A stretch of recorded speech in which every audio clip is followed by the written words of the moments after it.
حقیقی شکر گزاری، تعریف کو سمجھنا اور اس پہ عمل کرنا، یہ آج کا موضوع ہے۔ حقیقی شکر گزاری ان نعمتوں، لوگوں اور لمحات کا گہرا اور مخلصانہ اعتراف ہے جو ہماری زندگیوں کو تشکیل دیتا ہے۔ یہ شائستہ اظہار ہوتا ہے جو کہ معمول کی فکروں سے کہیں آگے ہے۔ حقیقی شکر گزاری سے ان چیزوں کی قدر کو تسلیم کرنا شامل ہے جو ہمارے پاس ہیں، اور دوسروں کی کوششوں کو سمجھنا، اور یہاں تک کہ ان چھوٹی چھوٹی آسانیوں کی بھی تعریف کرنا جو اکثر نظر انداز ہو جاتی ہے۔ یہ ذہنیت عاجزی پیدا کرتی ہے، اور آپ کو بتاتا چلوں کہ حقیقی شکر گزاری پر عمل کرنا زندگی کے تجربے کو بدل دیتا ہے۔ اور حقیقی شکر گزاری تو اچھی چیز ہے، انسان کو اس کے اوپر عمل پیرا ہونا چاہیے۔ دل سے قدردانی، دوسروں کو اہمیت دینا، اور اس کے علاوہ جب آپ کی شکر گزاری روزانہ کی مشق بن جاتی ہے، جیسا کہ غور و فکر، سوچ سمجھ کر اعتراف یا تعریف، تو یہ جذباتی توازن اور ذہنی تندرستی کو یہ چیز بڑھاتی ہے۔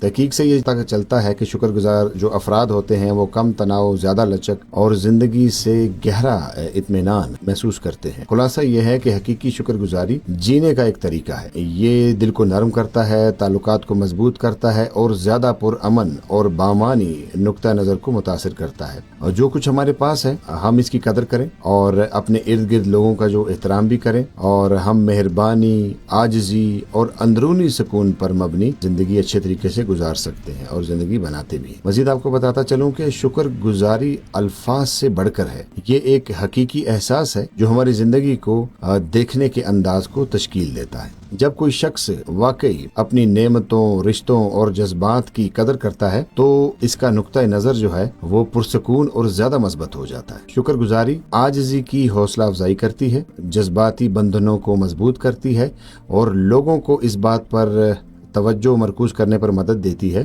کہ کیا چیز اہم ہے، اور بجائے اس کے کہ کیا غائب ہے، کیا موجود نہیں ہے۔ ہر روز غور و فکر یا سادہ اعتراف کے ذریعے قدردانی کی مشق کرنا اندرونی سکون پیدا کرتا ہے اور ذہنی تندرستی کو بہتر بناتا ہے۔ ایک شکر گزار دل نہ صرف فرد کو بلند کرتا ہے بلکہ اپنے ارد گرد موجود ہر ایک میں گرم جوشی بھی پیدا کرتا ہے، اور اچھے طریقے سے زندگی گزارنے کی ترغیب بھی دیتا ہے۔